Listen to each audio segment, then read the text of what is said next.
Thank you అండి. Right, ఇందాక నేను చెప్పినట్టుగా ఒక రీసెంట్ స్టడీ అయితే ఈ రకంగా చెప్తుంది సార్. అంటే 2008 టు 2017 మధ్య ప్రపంచవ్యాప్తంగా పుట్టిన పిల్లల్లో జీర్ణకోశ సంబంధ క్యాన్సర్ బారిన పడే అవకాశం ఎక్కువగా ఉంది అంటూ కూడా ఈ స్టడీ చెప్తోంది. అది మీ దృష్టికి వచ్చిందా? మీరేం చెప్తారు? దాని సారాంశం ఏ రకంగా ఉందంటారు? అంటే మీరు చెప్పింది నేను ఐ హర్డ్, అంటే ఇన్స్టాగ్రామ్లో అలా ఎప్పుడో చూశాను రీసెంట్గానే. సమ్ అదే news they were reading about this article. నేను చూద్దాం అనుకున్నాను, but actually I have not దాని గురించి చూడలేదండి, ఆర్టికల్ గురించి చదవలేదు. Okay sir. సో ఇలాంటి ఆర్టికల్స్ చాలా వస్తుంటాయి, but not all of them, అన్నీ నిజాలు కాదండి. ఓకే. అంటే సార్, సహజంగా క్యాన్సర్ అనగానే క్యాన్సర్ అనే పదం వినగానే పేషెంట్ చాలా భయపడిపోతూ ఉంటాడు. చాలా ఖరీదైన ట్రీట్మెంట్ అంటుంటారు, దానికి మెడిసిన్ కూడా ఉండదు అనే ఒక ప్రచారం కూడా బయట జరుగుతూ ఉంటుంది. అసలు క్యాన్సర్ని ముందుగా గుర్తించడం సాధ్యమవుతుందా? గుర్తిస్తే ఎటువంటి క్యూర్ మనకి ఉంటుందంటారు, తగ్గించుకోవచ్చు అంటారు? సో మీరు చెప్పినట్టు క్యాన్సర్ అనేది చాలా భయంకరమైన వర్డ్ అండి. ఆ పదం చెప్పగానే సగం మంది పేషెంట్స్ అక్కడే భయపడటం కానీ, వాళ్ళ మానసిక స్థితి కంప్లీట్గా మారిపోతుంది. అప్పుడు దాకా ఉన్నది ఒకటి, అప్పుడు సడన్గా మారిపోతుంది.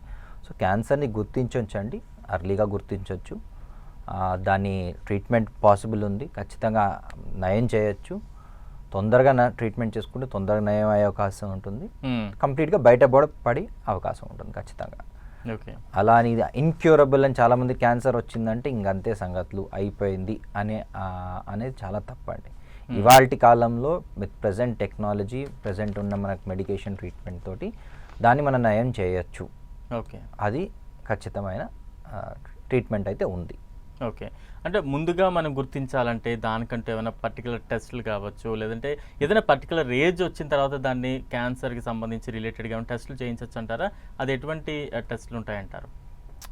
అదే అది మీరు చెప్పినట్టు కరెక్ట్. ఒక particular age, particular risk factors ఉన్నవాళ్ళు ఖచ్చితంగా కొన్ని రకమైన టెస్టులు చేసుకోవచ్చండి.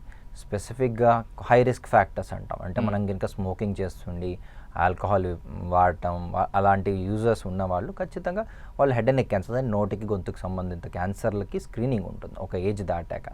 మనం కనుక బాగా రెగ్యులర్గా స్మోకింగ్ చేస్తున్నాం, గుట్కా, టొబాకో అండ్ ఇవన్నీ వాడుతున్నామంటే వాళ్ళు ఖచ్చితంగా నోట్లో ఏమైనా సిమ్టమ్స్, గొంతులో ఏమైనా ఇబ్బంది వచ్చినప్పుడు ఇమీడియట్గా డాక్టర్ దగ్గర వెళ్ళి చెక్ చేసుకునే అవసరం. అంతే ఆడవాళ్ళకి 45-50 దాటగానే, ఈ మధ్య కొంచెం అర్లీ కూడా ఫ్యామిలీ రిస్క్ ఉన్న వాళ్ళకి, రొమ్ము క్యాన్సర్స్ రిస్క్, ఫ్యామిలీ రిస్క్ ఉన్న వాళ్ళకి మ్యామోగ్రామ్ చేస్తున్నాం. ఈజీలీ అవైలబుల్ అన్ని డయాగ్నోస్టిక్ సెంటర్స్లో ఈ మధ్య ఉన్నాయి.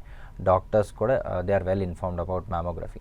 అంతే ప్యాప్స్మియర్ అంటాం, గర్భసంచి ముఖద్వారా గర్భసంచి క్యాన్సర్లకి ప్యాప్స్మియర్. అంతే ఎల్డర్లీ మేల్స్కి ప్రోస్టేట్ స్పెసిఫిక్ యాంటిజెన్. ఇవన్నీ కొన్ని ఉన్నాయండి స్పెసిఫిక్గా. కొంతమంది ఈ మధ్య they are themselves going and getting PET scan అంటున్నారు. అలా కాకుండా ఒక్కొక్క టైప్ ఆఫ్ క్యాన్సర్కి ఒక్కొక్క రిస్క్ ఫ్యాక్టర్స్ ఉన్నాయండి.